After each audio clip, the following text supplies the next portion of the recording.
Doodlebud here. As you can see, this is a pen case where I house some of my most favorite gorgeous fountain pens. There is a space missing, waiting to be filled, and the pen to fill that spot is right over here. This came in a couple weeks ago.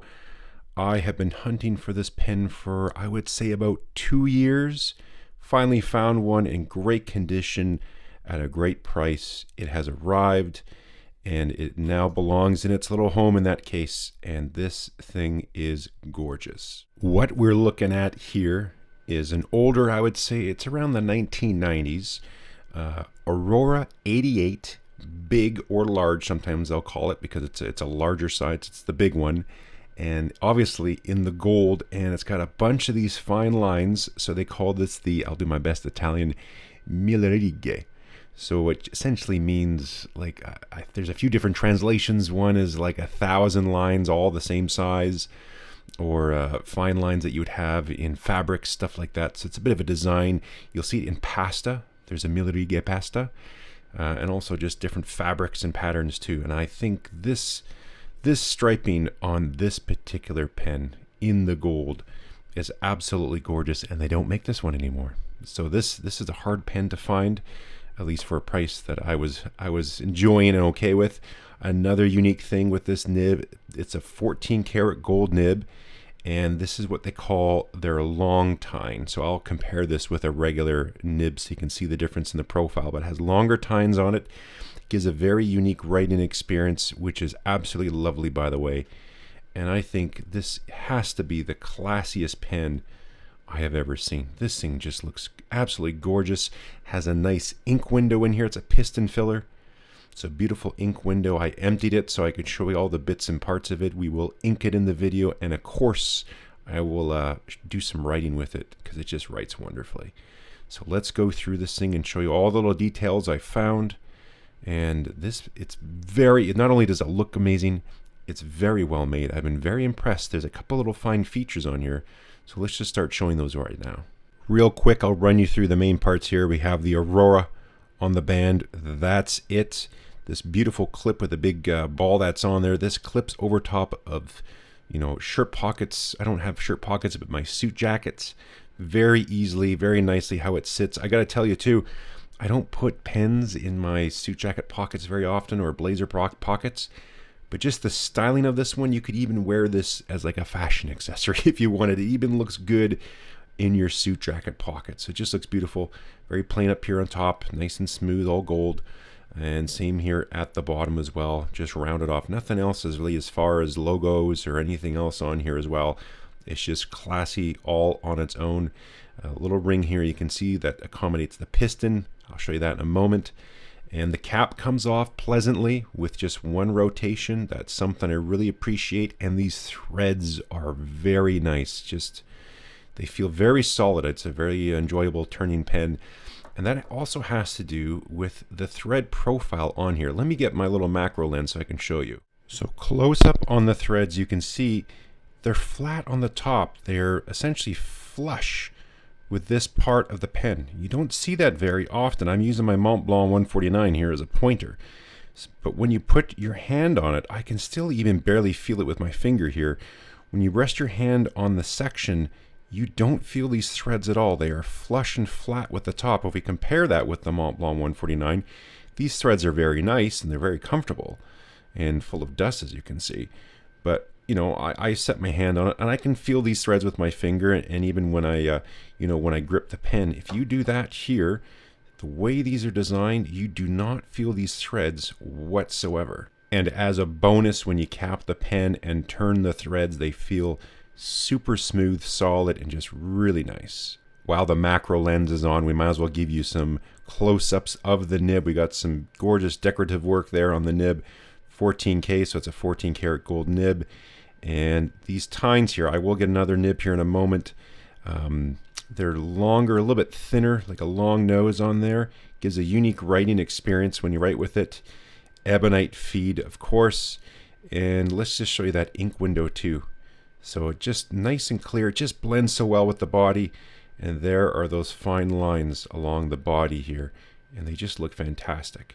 One benefit of the long nib is when you grip the pen, it actually gives you a little bit more clearance to the page, so you can actually see your writing a little bit better. Sometimes the nib can block your lettering. You seem to have a little bit better visibility with this long tine as well. It also gives a nice experience. It's not a flex nib by any means, it's not a flex, but it does have a lovely little bounce to it. Fits in the hand just wonderfully, really nice size. I'll give you size comparison here in a moment, but like this, it's actually about the same, maybe even a touch longer than my Mont Blanc 149. Now, since the threads are a little bit more elevated along the section, there's a cap liner as well. The threads down there seem to be a little deeper as well. The pen becomes a little bit more compact when you put the cap on, so it's not quite as long as some of the other larger pens, but when you take the cap off, it is definitely a large full-size pen. It also does post. Nice and solid, doesn't overly backweight the pen. The weighting on this is very, very nice. Looks super elegant when it's posted like that. You do have to be a little bit careful though. Just you have the potential just to kind of mar the lines a little bit. That is one little tiny defect. Now this was shown clearly. There it is on the listing I got on eBay. They did point that out, that there's a little bit of a mark from that, and I can concur it's there, but it's nothing too major. The lighting has to be just right in order to see it. If you change the light, see it essentially goes away. But so just only a minor wear, so I am going to do that sparingly. I won't be posting the cap all that often. The biggest challenge I had with this pen before acquiring it was I couldn't find a whole lot of information on it. It looked beautiful. It looked like it was a little bit larger and would be the size I want. But other than that, I couldn't really get much information as far as dimensions. I watched a review on it. It was all in Italian, and even with captions, it's very, very quick speaking. So you can't really get the information you're looking for. And also the things I want to know about being an engineer aren't usually the things that other people want to discuss. So it was a little bit of a shot in the dark, but I have to tell you, I'm 100% happy. It is exactly how I was hoping the pen would be as far as the weight and everything else. The final sort of push that convinced me to get one was actually, of all pens, this Asvine P50.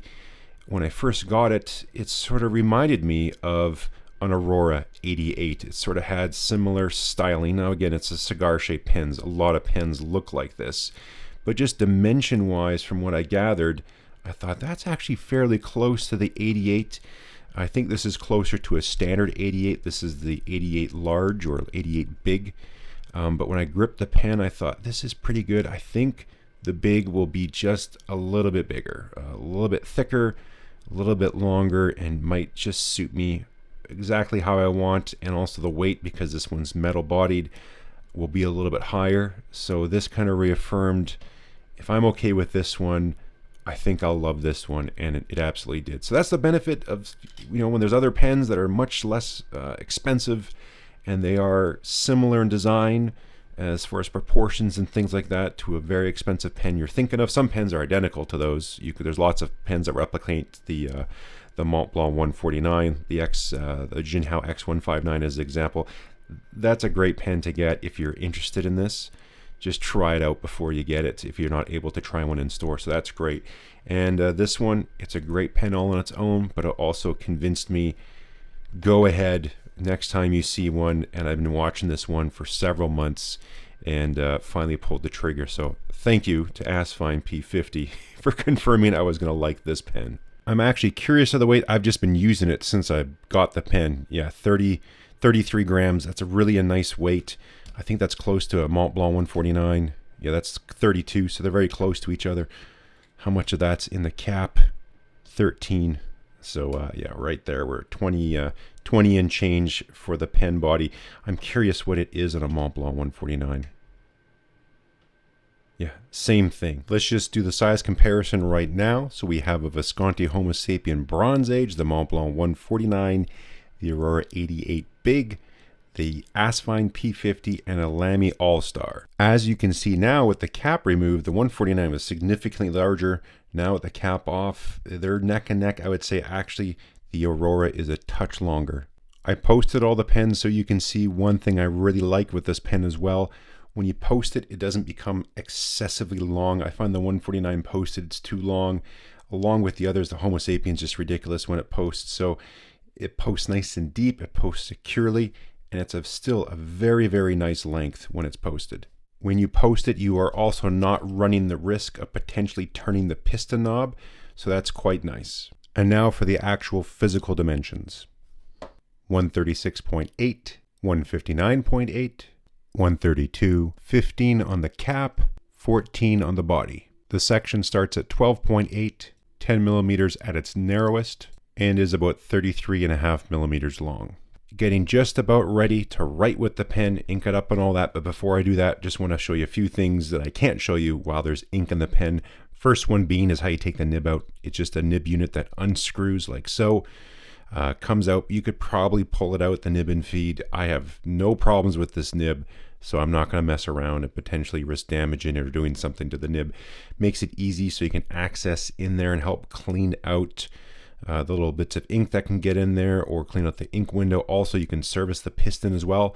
The piston is very nice and solid and smooth. When I got it, it was a little bit snug, possibly just because they gave it a really thorough cleaning prior to sending it to me. So all I did is I removed the nib unit, got out my TWSBI grease, put a tiny half a drop on a paper clip, put it up there, tapped it on the inside, and then ran the piston up and down, and it's just very smooth, very solid action to the piston.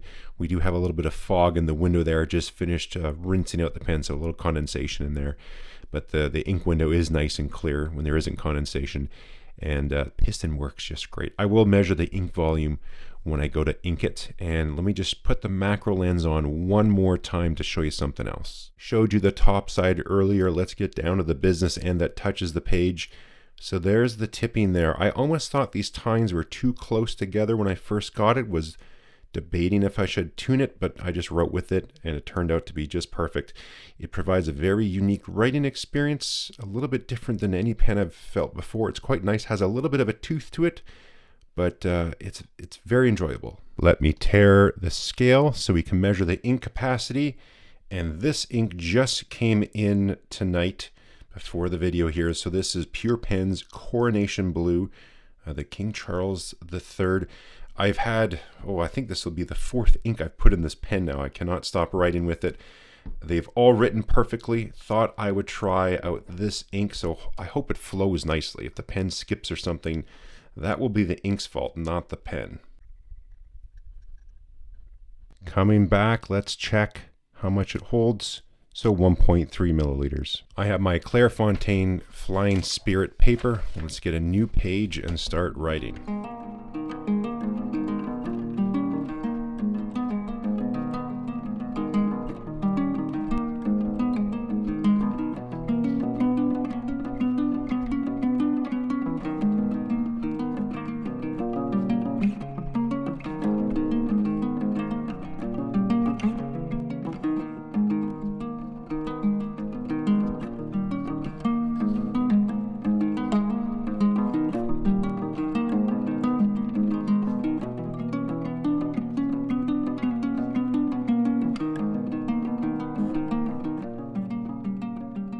Writing on camera is never as good as when you actually write with the pen, and I'm not trying to get camera angles and focus. I even put the macro lens on here to get you a close-up. That's so tough to do and still have tidy writing.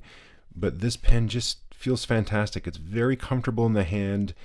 As I said, the nib is not a flex nib, so I think some folks think that because it's a longer tine, it's going to be a flex nib. It is not. I think there are flex nib versions, but this is not it. But it just has a nice bounce, not even a ton of line variation to it. As I showed here, you get a little bit, and that's just from kind of natural pressure to give a hair of a flare to your writing, but it does feel just nice, a nice softness and bounciness to it. As you can see, the wetness here is fantastic. We're actually getting a nice little red sheen showing up here on this ink, so I'm quite happy with this. It's a dark blue with a little bit of a red sheen to it, so I'm very happy with this Coronation Blue, but I'm extremely happy with how this pen writes. It's one of those natural writers. It just feels great in the hand. Even if you write with it posted, the balance is still good. This might be too long for some folks, but obviously I have a large hand. If you see my channel, it feels great. Also allows you to hold it a little bit further back. And what I'll do now is I'll get out another number 6 nib so you can see that long tine. It just lets you see your writing a little bit better. It doesn't get in the way. Let me show you right now. Just a quick comparison, we have the Asvine nib, that's a number 6. I'll show you a Bach nib in a moment. You can see it has a little more of a curvature in there as well, a little more flare kind of body lines to the Aurora nib. But you can see just the difference in the profile of the tines, just sort of like a bird that has a long beak. Same type of thing here with the Aurora. Let's show you the Bach nib side by side so you can compare. And same thing, you can see very similar in profile, a little bit different, but same thing, just has that longer tine to it. It cuts back here a little bit further, and it looks unique and feels great, and also lets you see your writing just a little bit better. So one thing I can tell you is I'm very happy with the pen. I'm also very relieved. It was tough to get the information I was looking for on this pen. They have modern ones. They are a resin body, and then you can get a gold cap like this, a chrome cap, or also I think just a standard black cap as well you can get. Now I'll tell you, a few years ago I probably would have thought this is just too kind of over the top, too much gold, not a fan, but tastes do change over time. I was considering getting the modern one with the black body and the gold cap. But then I found out about this one. In my search of considering the modern Aurora 88, I came across this old one, and this one just caught my eye. There is also a Mont Blanc 146 that is like this as well, slightly different pattern, but same kind of idea. I think that pen pulls it off really well. And so this Aurora, I think, just looks great like this. I know of other gold pens kind of like this, and they just have never really appealed to me, didn't stand out. Again, that's the thing with fountain pens, it's all personal taste. For me, I think this one just looks absolutely fantastic. I think they did a great job. All the detail work on here is just spot on. I'm very impressed with the overall build quality and fit and finish, everything on this pen. It actually exceeded my expectations. It's even better than I hoped, and I think it just looks gorgeous. That black section, the ink window, this is a stylish looking pen. So hopefully if you are considering one of these, I've been able to provide a little bit more information with my video to add on to what the information that's already out there. I just found it to be a little bit lacking for these. So hopefully this helps someone out. So now the space can be filled, and I think it looks just stunning with the rest of them in here. So that's where we'll leave it. Thanks again for watching. I'd love to hear from you down there in the comments. Check the description for some details. I'll list the seller that I bought it from on eBay. Hit the thumbs, hit the subscribe. It does help out the channel. To purchase this pen, YouTube does not pay you much money at all whatsoever, but if you save the little bits you get over time, want to thank everyone I was able to pick this one up with a couple of the dollars that YouTube throws my way. So thanks again for everyone who's been watching and supporting the channel. This has been an extra special pen to me. We'd love to hear from you down there. What are some ones that you're considering? Thanks again for watching. We'll catch you next time.